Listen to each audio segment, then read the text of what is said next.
going on, guys? It's Jamie 513 Fab. This is just going to be a quick, short how-to. I'm sure some people know, these doors, the hinges, the bushings will go out in the hinges. So right now, as you can see, it's sitting that low, and you can pick it up and put it in place. And as soon as you open it, it falls back down. So the hinge, so it obviously doesn't line up. And that's due to this hinge. I got a light right here. I don't have door strikers in this car, so the door doesn't stay open, but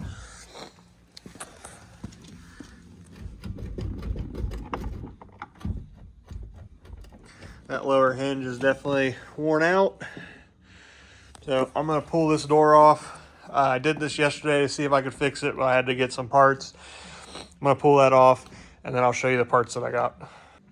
All right, so I got the lower door hinge off. Get you a closer look here. Just got tons of play. The bushings are gone. So just take the 4 bolts out of the door, and you can unbolt this. I believe this is let's see, 12 for these, and then for the doors. And then on mine, it had 10 millimeters at the top. Don't know if it's going to be like that on all of them, but and this is the kit. It's a Dorman, part number 38478. I'll go through and show you how all this works, and then we'll get this one fixed. I'm only going to do the bottom one. Not really worried about the top. It's nice and tight, so, but I'll have the parts to do that. So as you see, there's 2 different sizes. So go through, figure out which one works, and go from there. All right, so I got the hinge apart. Just grind both sides of the pin that's in it down. As you can see, this is one of the bushings. The other one was completely gone. I pushed a new one in. And then this is the old one. And then the one you get in the pack.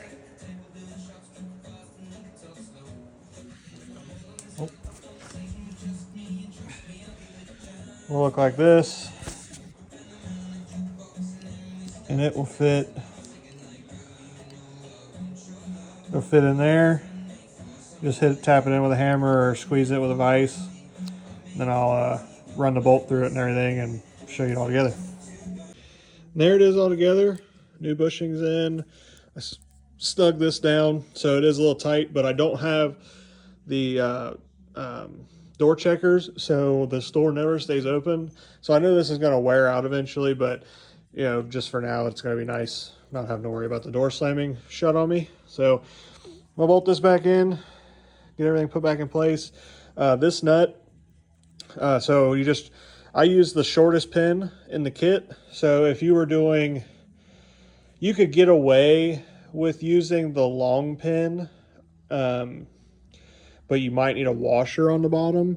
So if you wanted to do a set of door hinges, you would probably be able to use both. But if you wanted to just use the short ones, you would need 2 of these kits, and they were like $11.99 at AutoZone. I did have to have them order it, but it took them a day to get, so really wasn't that big. Or Rock Auto has this exact kit. I want to say it's like $5 or $8, but then you got to pay shipping and wait on it. So a couple extra bucks ain't going to hurt. And instead of buying this whole hinge, everybody I've talked to wants like 25 bucks a piece. And then I felt like if I got it, what would happen is I'd probably get a set that might last me a couple months before they did this exact same thing. So now I know it's got 2 new bushings in there, and I still have 2 more bushings and another bolt if I wanted to do the top, but I don't see the need to right now. So and all I did was grind the tops off. So you grind that one off, the one on the bottom, take a punch and hold it in a vise. They are stubborn, so you will have to hit it like full force, hit it. Don't be a wussy about it. So other than that, I'm gonna bolt this back on, get this door back on, and then that'll be it for this one, and I'll show you the door working and all that good fun stuff. All right, so a little update. I did have to pull the fender off. When I bolted it together, it still sagged down It's a little too much, but now you can see, open it up, closes perfect. So what I found out was, I guess after sagging, hanging down for so long, the hinges were kind of pulled down, and there's no way to get to the hinges without pulling this fender off. And you can actually take the door off. A lot easier.